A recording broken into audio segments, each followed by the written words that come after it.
All right, all right. Hello, everyone, and now welcome. I am back. I am feeling better. Wow, this past week or the past couple of days have been quite an emotional and physical roller coaster and a toll on my body. Talk about it now, and then we'll get into some Warcraft 3. Ended up testing positive for COVID after the majority of my family got it. I was taking care of them, and I either thought it was a matter of time or the Omicron booster that I got was going to help protect me. I guess the viral load in the house became too much, and eventually I got it as well. So, um, neurotoxin, over a week ago, trying to recover from that. All of that ended up becoming quite a bit of a toll, and hopefully I am back ready for more Warcraft 3 casting. And I want to thank all of you guys out there for, watching, for enjoying my casts, and we'll see how long we can keep this Warcraft 3 train going. All right, let's take a look at here. We are looking at Moon opening things up. Oh wow, I get a very far zoom out now. I can actually zoom in and out. So let's go ahead and I is that too close? How do I want that? I think this might actually be good for commentating, being able to keep track of multiple things, not and just to be able to have a very, very high overview look. So Farseer now coming across there, Grunts now being done. Voodoo Lounge not placed down yet. Is that going to be a Voodoo Lounge? I do believe so. Waiting for that extra bit of materials. And then maybe Farseer Grunt, which is something that I don't get to see very often, and a tech into tier 2. So a fast tech to tier 2 looks like the strategy coming in from Soin. Meanwhile, Moon opening things up, Keeper of the Grove, and Ancient of War, that is trying to tank some damage, but that Peon actually taking a lot of damage there and actually minimizing the amount of damage that Ancient of War is going to deal. Keeper of the Grove going to come back around. Surprised that Moon didn't rally that one Keeper of the Grove down to the south a little bit so that it joined in on the action faster. Yeah, I can zoom in and get in the action a little bit closer. What is that, 3000 zoom? How's this? Does this look a little bit better? I'm not quite sure what zoom level I had, but I will be able to zoom in and out of the fight pretty efficiently now that, there have been some changes to Warcraft 3 with this latest patch. uh, Coming back around, Farseer Grunt with Spirit Wolves attempting to put down some damage. Hunter's Hall being placed down as well. So we could be looking at some earlier Huntresses than normal. Meanwhile, Keeper of the Grove is sitting at level 2. And, there was a detonation there. Did that actually free up that Grunt? That is my question there, as the Grunt wants to get an entangle off onto...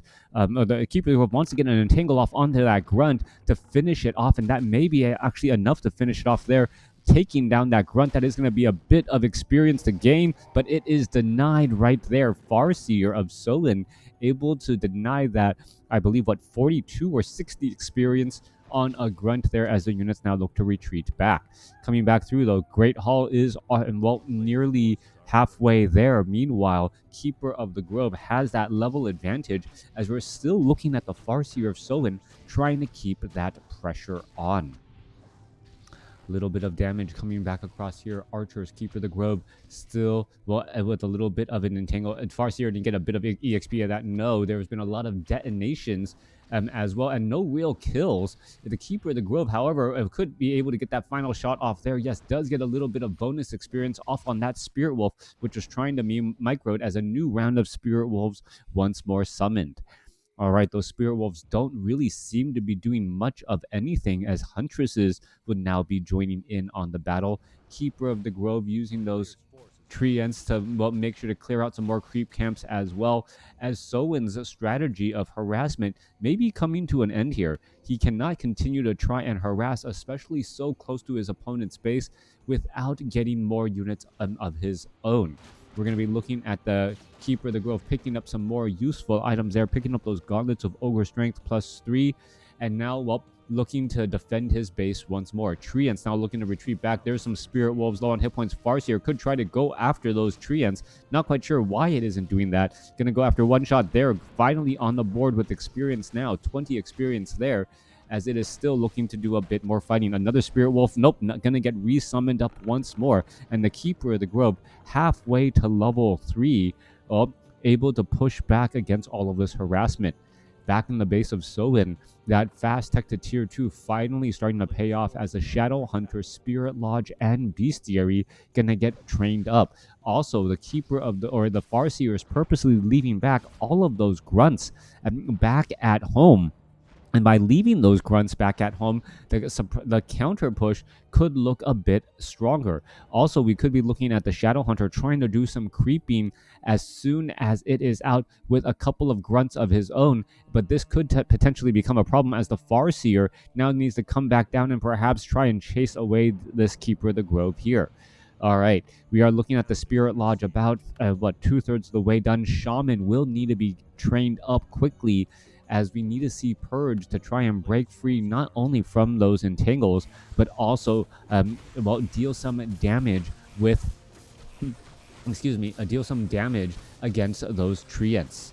All right, it looks as though the Farseer not going to be the one to really level up, really trying to place the Farseer as a harassment hero, and then simply using the Shadow Hunter to clear out some of the more difficult creep camps. Healing salve already used by that Shadow Hunter there. The Shadow Hunter really desperately wants to get to level 2 and then level 3 quickly for those level 2 Serpent Wards. Panda quickly hired up at the tavern to try and close in on the hero advantage, since we saw Moon attack to tier 2 slightly later, but that instantaneous train from that tavern does make up for a bit of lost time. All right, Shaman already making their way out onto the battlefield alongside some Wyverns. Interesting call, a first Wyvern in the air to help deal with the Huntresses if for some reason Moon tried to go very Huntress heavy without any other type of support. All right, Shadow Hunter has not gone for its second ability as of yet. Both sides still fighting their way through. A little bit of damage now being racked up here. Are we going to be throwing down some Serpent Wards? Yes, we are. There's some Serpent Wards. Grunts are now trying to retreat back. Serpent Wards are still doing a bit of poking, and there's a healing wave now bouncing around trying to keep some of those units alive. Keeper of the Grove, well, we'll be summoning in some treants as well. Shaman should be really getting some purges down onto those treants there, as we're looking at a very low hit point Grunt down to, 137 hit points after a healing wave goes through. Shadowhunter picking up Claws of Attack +9. Some big damage there, as the Serpent Ward still able to poke a little bit further back. Great play by Soin, now using those healing salves on those grunts, trying to use time as a resource. Something I remember saying so much in years past that, I stopped saying it for a while. Real-time strategy games, time is the greatest resource. You give anyone too much of a time advantage, and they'll translate that into victory. All right. I bet you if Happy for 7 minutes could not touch the keyboard or mouse, I could even probably beat him, which is saying something. Anyways, coming back through, Ogre Lord gonna get caught and surrounded in this location right here. Is he actually gonna get stopped by the Serpent Ward, continuing to make its way through? And there you go. That Ogre Lord stuck between the tavern and that tavern right there, as we see the Farseer now getting up to level 2, Shadowhunter just shy of level 3. Panda is already at level 3 though, and this could potentially be a problem. We could be looking at a couple of purges going down onto those treants, which does give level 3 onto that Shadowhunter. Helm of Valor also extremely helpful on that Shadowhunter, who is now turning into a bit of a tanky ranged hero. Plus 49 damage on the upper end with 700 hit points. Panda, however, in that frontline spot too as well. All right, a couple of ensnares go down from the Forest Troll Trappers of the Creeps as they're joining in on the battle. Serpent Wards, for some reason, not being placed down here in this fight, as we are now looking at Dryads joining in on the battle here. Grunt quickly getting focused down, 53 supply compared to 46, as the ensnares from the Forest Troll Trapper really adding a little bit of help to Moon's cause. Grunts now looking to fall back here. Slow Poison having that slowing effect as the units look to retreat all the way back home. So that's why there's an item that changes the times. Oh, no, not quite sure what you're referencing, but yep. Huh. What, Moonstone to try and for Nightfall?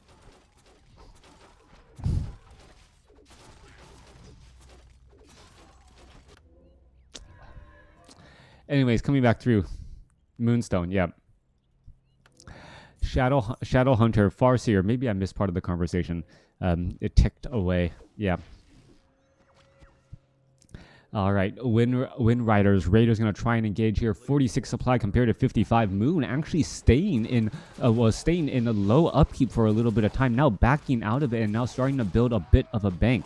34 supply army compared to 36, but the army level advantage or the hero level advantage of Moon cannot be discounted. Raiders now putting in pressure here. Raiders do not have pillage, so without pillage, well, this hit and run tactic is not going to be a viable cause. Meanwhile, Dryads now coming in from behind. We're looking at Wind Riders, Serpent Sentry Wards. Well, not Serpent Wards trying to fight back here. Raiders going to try and engage as well. There's a breath of fire, but the Raiders are simply just going to get blown over. And what is happening here? Moon's home field advantage, well, actually getting erased a little bit here. 46 supply compared to 46 after a handful of units getting taken down. Both sides are actually taking pretty heavy losses as the Brewmaster forced to use, I believe, a healing pot right there.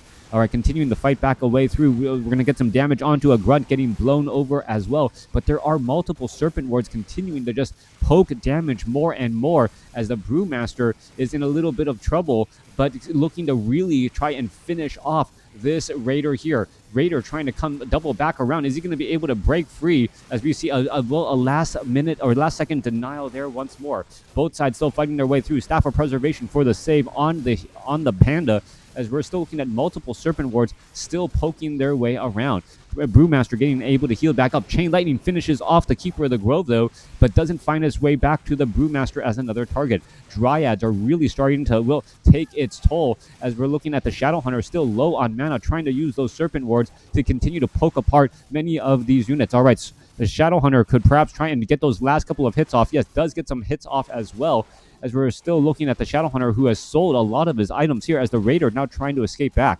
All right, Archers joining in on the battle here. We're going to see another Dryad getting taken down. 37 supply compared to 38. Both sides suffering very heavy losses as that Dryad down to 56 hit points, but it looks like it will survive.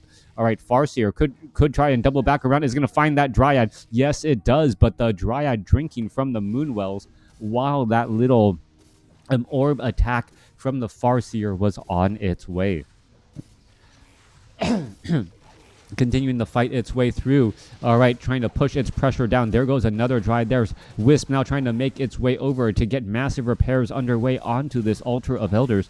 Altar of Elders should have no problems here. Meanwhile, multiple Serpent Wards still being thrown down here. Raider also hiding off a bit to the side to get in some of that siege damage in to effectively take down this Altar of Elders. Still no pillage as of yet, as the repairs are still underway on this Altar of Elders. A second Raider joining in on the battle. Shadow Hunter quickly in trouble, being forced to use a Scroll of Town Portal on the Shadow Hunter for that temporary invulnerability and get out of town. During that time, though, Soin was able to establish and set up an expansion down to the south here, and that is going to give Soin the ability to bounce back with his army so much more quickly than Moon is perhaps expecting. Moon using the Fountains of Health here on Concealed Hill, the 3 o'clock location, to perhaps, join back in on this battle. Shadow Hunter already using up one Clarity Potion, has another one in tow, and a Potion of Mana as well. If we see level 5 on that Shadow Hunter, that is a clear sign that Soin is in the lead. As it will take a fight going his way to get there. But with that level 3 Serpent Ward, that poking damage, which has already done so much, will just be adding even more. Units getting ready to engage. Soin could have tried to clear out this Fountain of Health here down to the south, perhaps get a level up on that Farseer and get closer for that Shadow Hunter, but has decided against it. Meanwhile, Raiders are already starting to put pressure on this Altar of Elders, and that damage is racking up extremely quickly. Does it look like Pillage? Yeah, Pillage is now researched, so that is actually a bit of a decent trade already, as the Serpent Wards 2 already down, with a third one just being placed down here as well. Zoning out the Dryads, that is a definite problem, as we are now going to see some ensnares go down, forcing the Keeper of the Grove to take a little bit of poke damage.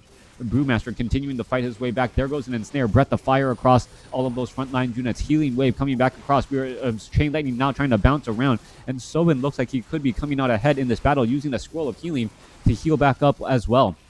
Ancient of War getting focused down, still slowly leveling up. Farseer gets up to level 4. Level 2, Chain Lightning could make a big deal, but a big Breath of Fire across all of these Raiders there is causing a bit of a problem. Raider very low on hit points, deciding to retreat back. Chain Lightning coming back across, only really hitting the heroes, as a Wind Rider does not find its way back out. All right, Farseer getting Staff of Preservation only a couple of pixels away, but it looks like that was enough, as we're still looking at Raiders trying to ensnare down that Keeper of the Grove. Purge, more poke damage. Chain Lightning still not enough to finish off the Keeper of the Grove as of yet, as we see a Staff of Preservation and a heal from that potion, the Potion of Healing from the Ancient of Wonders. Grunts are getting taken down, 52 supply compared to 40. I think Moon just simply does not know about this expansion down to the south side, which is giving a big economic boost to try and rebuild all of these units. Panda now coming back across here, still has strong breaths of fire, could try and blow over all of these units here. There's a Drunken Haze, but is it going to be able to find that backside? No, it's not. Does have a Potion of Mana, as the Dryads are now pushing their way down to the south. Serpent Wards placing back down as well, as the Keeper of the Grove falls for a second time. So much action in this fight. Who knew I needed that 3000 zoom to be able to see the Shadow Hunter escape, and also that the Keeper of the Grove get falling. Grunt now in a bit of trouble. He's trying to join into the battle, being so gung-ho, saying, "I'm ready for you," only to get, well, a lot of damage taken. This expansion to the south actually extremely key, and Moon must be suspecting it now. Down to the south here, we're going to look at the Voodoo Lounge, and well, all of these units doing a little bit of healing salve, Clarity Potion onto that Shadow Hunter. Farseer also getting a little bit of healing salve. Another Clarity Potion may be needed, but no. Moon sees the writing on the wall and has left the game. Really, that secret expansion down to the south by Soin, giving him the advantage and that resource advantage to build up a stronger army. That 3,000 extra gold, even after the upkeep, making a big difference there. Just having more units and being able to outlast his opponent. Let me know what you guys think about this game in the comments below. Thanks for watching. Thanks for listening.